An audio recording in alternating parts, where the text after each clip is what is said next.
যে কোনো মুহূর্তে শেখ হাসিনার জুলাই আগস্ট গণহত্যার তদন্ত শেষ হবে জানিয়েছেন চিফ প্রসিকিউটর তাজুল ইসলাম। তিনি আরও জানান, প্রায় ২০০ গুমের সাথে সাবেক প্রধানমন্ত্রী ও সাবেক সেনা কর্মকর্তা জিয়াউল আহসানের জড়িত থাকার প্রমাণ হাতে পেয়েছে প্রসিকিউশন। তবে এদিন ট্রাইব্যুনালের এজলাসে উঠে আসে আসামিদের হ্যান্ডকাপ বিতর্ক।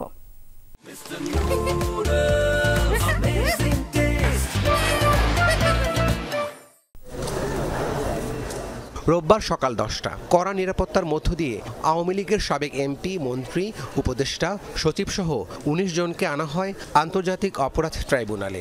আদালতে হাজির করার সময় সাবেক মন্ত্রী শাহজাহান খান গণমাধ্যমের সামনে কথা বলার চেষ্টা করেন।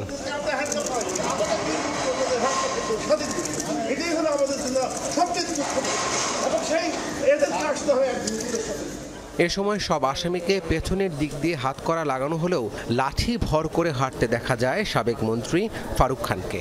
এরপর শুরু হয় শুনানিতে হ্যান্ডকাপ পরিয়ে আদালতে তোলায় বিচারকের কাছে নালিশ করেন আসামি শাহজাহান খান।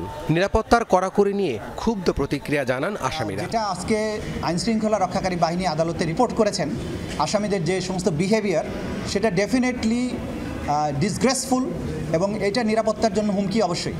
সে ব্যাপারে আমরা মনে করি জেল অথরিটি এবং আইনশৃঙ্খলা রক্ষাকারী বাহিনী যে স্থানে যে ধরনের পদক্ষেপ নেওয়া প্রয়োজন তারা আইন অনুযায়ী সেই পদক্ষেপ গ্রহণ করবে। যে কোনো সময় শেষ হবে শেখ হাসিনার বিরুদ্ধে দায়ের করা জুলাই আগস্টের গণহত্যা মামলার তদন্ত বলে জানান চিফ প্রসিকিউটর। শেখ হাসিনার বিরুদ্ধে দুটো মামলা ছিল আজকে শুনানির তালিকায়।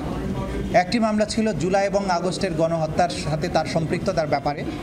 সেই মামলাটির আমরা জানিয়েছি আদালতকে যে আমাদের তদন্ত একদম চূড়ান্ত পর্যায়ে আছে, যে কোনো মুহূর্তে এই তদন্ত রিপোর্টটা দাখিল হবে।